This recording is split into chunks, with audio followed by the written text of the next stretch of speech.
hidup manusia tak akan bisa jauh dari pergolakan nasib.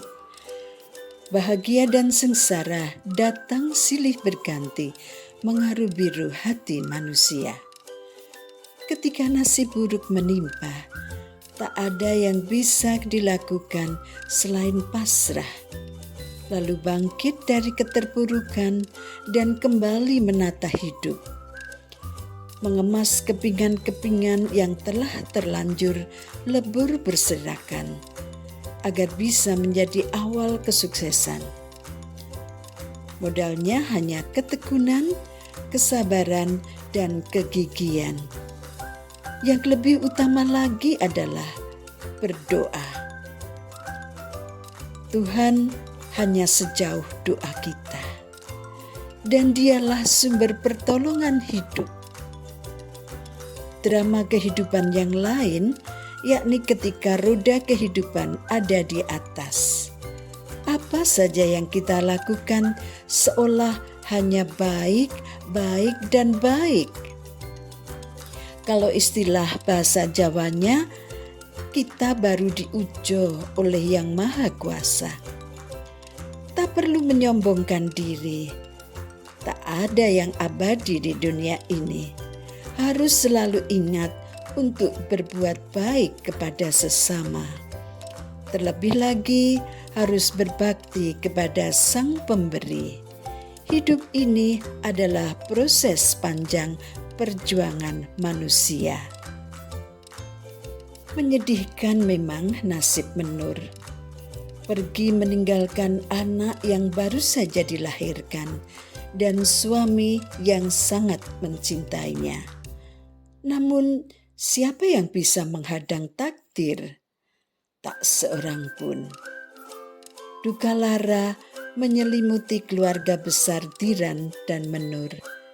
Tak seorang pun yang tidak meneteskan air mata melihat wajah ayu bayi Menur terlelap dalam tidurnya. Ia belum tahu apa-apa tentang merah putihnya dunia ini. Ia terbuai dalam hangatnya selimut yang membalutnya. Anggara tercekat hatinya, luruh dalam penyesalan dan resah dalam pengharapan. Ia yakin bayi Menur adalah anak kandungnya. Mampukah ia mendobrak kelamnya misteri kehidupan untuk bisa meraih hak atas anak kandungnya? Pendengar, temukan jawabnya dengan mendengarkan Cerbung Bersuara, Kalau Bukan Aku, Jangan Dia, episode ke-26 ini. Selamat mendengarkan. Jerit tangis menyelubungi suasana duka di rumah keluarga Diran. Apalagi ketika jenazah Menur tiba di rumah suaminya itu. Keluarga besar Diran dan keluarga besar Menur tak mampu lagi menyambut para pelayat. Mereka sangat terpukul, sama sekali tidak menyangka jika Menur akan mengalami mati syahid, yaitu meninggal dunia ketika melahirkan. Ibu yang meninggal ketika memberikan nyawanya untuk anak yang dilahirkan disebut mati syahid. Berjuang melawan maut demi menyelamatkan nyawa anak yang dikasihinya. Bahkan seorang ibu akan rela mengorbankan nyawanya untuk anaknya. Anak yang dikandung selama 9 bulan, namun ketika lahir ke dunia tidak bisa lagi dilihatnya, diasuh, bahkan ditimang-timang. Keadaan yang sangat drastis. Hubungan cinta kasih antara ibu dan anak hanya terjalin selama anak berada dalam kandungan ibunya. Setelah itu, hubungan lenyap sama sekali. Yang ada tinggal kenangan saja. Akan tetapi, tak seorang pun dari kita yang bisa mencegah takdir Tuhan. Kita hanya bisa pasrah dalam menjalaninya. Wajah Diran Kuyu tak tertata lagi. Bernafas pun jika boleh berhenti dulu, rasanya ia ingin beristirahat. Besok dilanjutkan lagi. Ia hanya duduk sambil menerima ucapan bela sungkawa dari para pelayat. Bu Darmati, simboknya Menur, tidak pernah beranjak dari depan peti di mana di dalamnya terbujur kaku jenazah anak tercintanya. Tak henti-henti air matanya terus mengalir, bahkan kadang menjerit kecil ketika ingat kalau anaknya tidak akan bangun lagi. Bu Marto, simboknya Diran, masih agak lumayan tabah. Ia masih bisa menemui pelayat meskipun tampak sekali matanya benjol kebanyakan nangis. Mungkin karena hanya anak menantu, jadi masih agak lumayan, gak terlalu setengah mati seperti simboknya Menur. Sedangkan Lembayung tidak keluar dari kamar. Dia menjaga bayi Menur, keponakannya yang bernasib tragis, ditinggal ibunya ketika baru saja bisa menyapa dunia. Bayi Menur berparas ayu, persis wajah Menur, bagaikan fotokopinya Menur. Sedikitpun tidak ada kemiripan dengan bapak biologisnya, Anggara. Apalagi dengan Diran yang memang tidak ada pertalian darah sama sekali.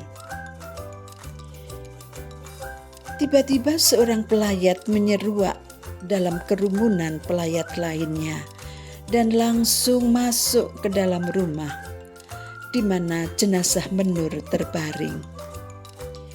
Dia adalah Anggara.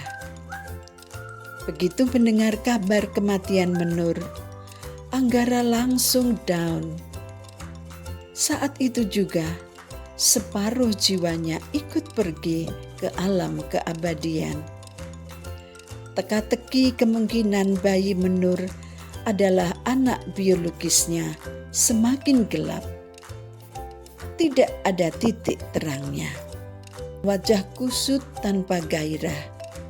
Anggara berdiri di depan peti jenazah Menur dan berdoa. Tak terasa air matanya menetes. Entah di bagian mana hatinya terasa sangat pilu. Berjuta lara jadi satu. Untung saja tidak ada pelayat lain yang memperhatikannya. Anggara merogoh saku celananya, mengambil sapu tangan yang memang ia siapkan dari rumah. Ia usap pelan air matanya. Sepelan suara Anggara menyebut sebuah nama yang masih terus tersimpan di lubuk hati paling dalam. Menur.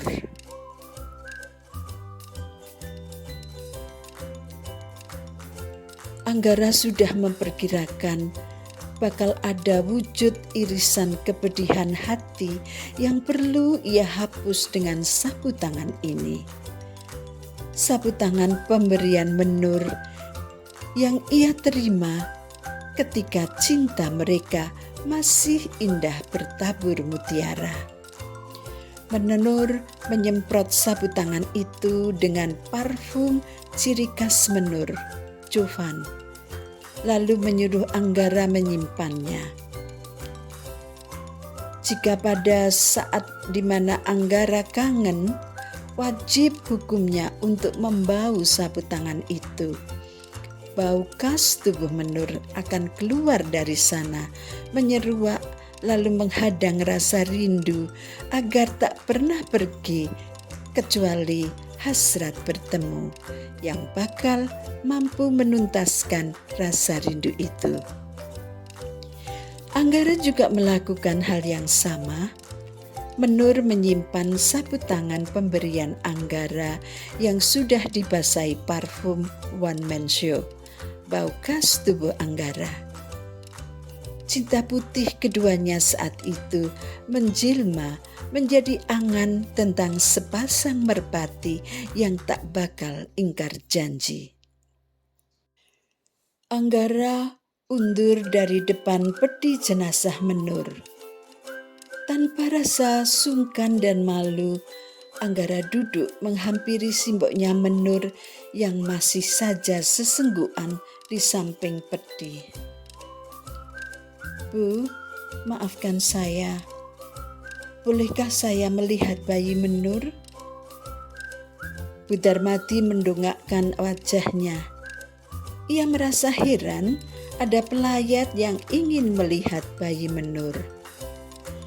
Hal ini kentara sekali dilihat dari alis mata yang mengkerut seketika. Anggara tidak peduli dengan reaksi apapun yang bakal ia terima. Ia bertekad harus melihat wajah bayi Menur. Dengan melihat wajah bayi Menur, Anggara akan tahu bayi itu anaknya atau bukan. Ia akan mencari kemiripan bayi itu dengan wajah dirinya. Memang bayi Menur lahir 7 bulan setelah perkawinannya dengan Diran. Semula Anggara mengira kalau bayi Menur lahir bulan Juli, itu pasti bayinya. Kalau lahir bulan Oktober, pastilah itu anak Diran. Dan benar saja, bayi Menur lahir di bulan Juli. Namun setelah ia pikir lagi, toh bayi bisa lahir prematur sebelum 9 bulan. Gugur pula anggapan Anggara tentang bulan kelahiran.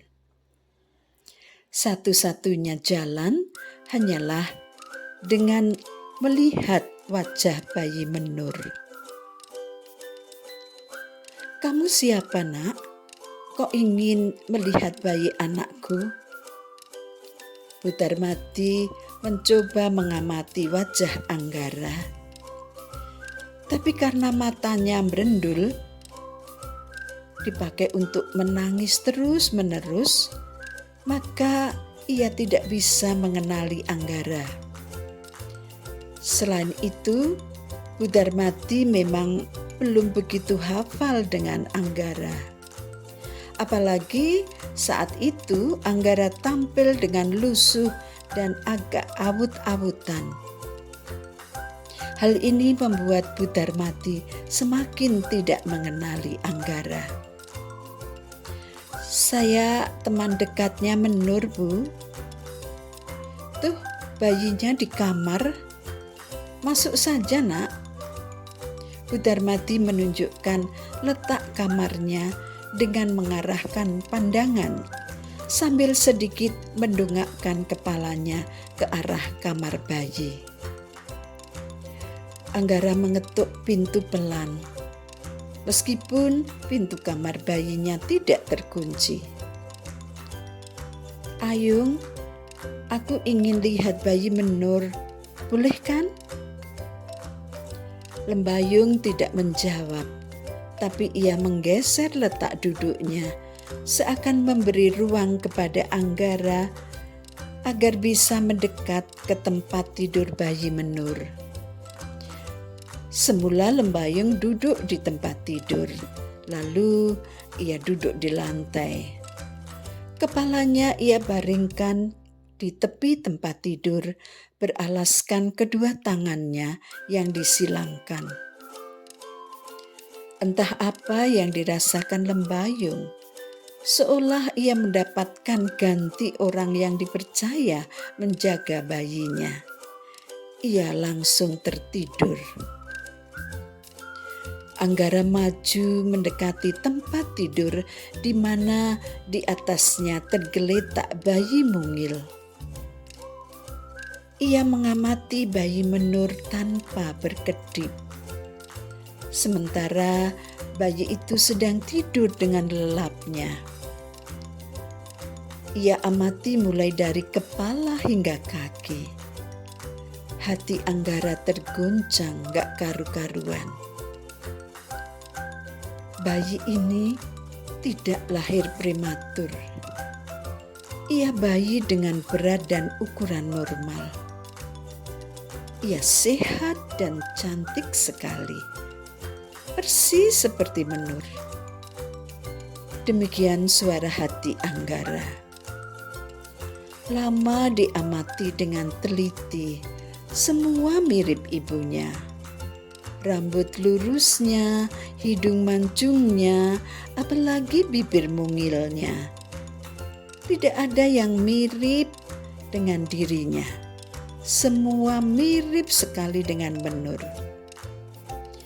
Anggara kesulitan menyimpulkan jika bayi itu anaknya. Anggara memasukkan jari telunjuknya ke dalam genggaman tangan bayi yang relatif telapak tangannya akan selalu dalam posisi menggenggam. Entah hanya halusinasi Anggara saja atau memang sebuah naluri. Tangan bayi itu menggenggam semakin erat. Anggara kaget. Intuisinya berkecamuk, berbaur dengan rasa kasih sayangnya terhadap bayi itu. Lalu jari telunjuknya ia tarik. Ia pakai untuk mengelus pipi bayi itu. Anggara gak percaya dengan apa yang dirasakan. Ada chemistry menyedot seluruh kekuatannya. Anggara lemas, tapi lekat menatap bayi itu terus. Suatu mukjizat. Bayi itu membuka matanya, lalu bibir mungil itu tersenyum lembut. Persis senyum Menur juga. Anggara tak kuasa lagi menahan deru ombak di hatinya yang berpacu dengan luruhnya sebuah rasa yang sekaligus mampu menghancurkan keangkuhannya. Sangat lirih ia berucap, "Engkau pasti anakku." Anggara menoleh ke arah lembayung. Ia masih pulas tertidur. Ia pasti capek sekali. Paling tidak sudah 2 hari tidak tidur. Anggara membiarkan lembayung lelap dalam mimpinya. Ia kembali menatap lekat bayi yang ia yakini sebagai darah dagingnya itu. Bayi ini lahir dengan membawa kedamaian. Ia tidak ingin menimbulkan keributan, praduga, ataupun pengakuan dari siapapun sebagai anak kandungnya hanya karena kemiripan wajah. Ia mirip ibunya, titik. Tidak bakal ada yang mengklaim lagi. Tuhan memang benar-benar adil untuk tidak menimbulkan pertengkaran antara Anggara dan Tiran. Secara hukum, bayi ini milik Tiran, tetapi secara garis darah ia milik Anggara. Tuhan menggariskan bayi ini plek ciplek Menur ibunya yang sudah tidak bernyawa lagi. Mana mungkin Menur bisa ditanya, bisa bersaksi. Pernah terlintas dalam pikiran Anggara, masih ada satu cara lagi untuk memastikan ayah biologis bayinya Menur, yaitu dengan tes DNA. Tapi atas dasar apa bayi Menur dites DNA? Ia lahir dari perkawinan yang sah. Mengapa masih diragukan keabsahannya di muka hukum? Apa pula hakku menginginkan bayi menur di tes DNA? Mungkin orang akan menganggapku gila. Dan benar, aku memang sudah gila.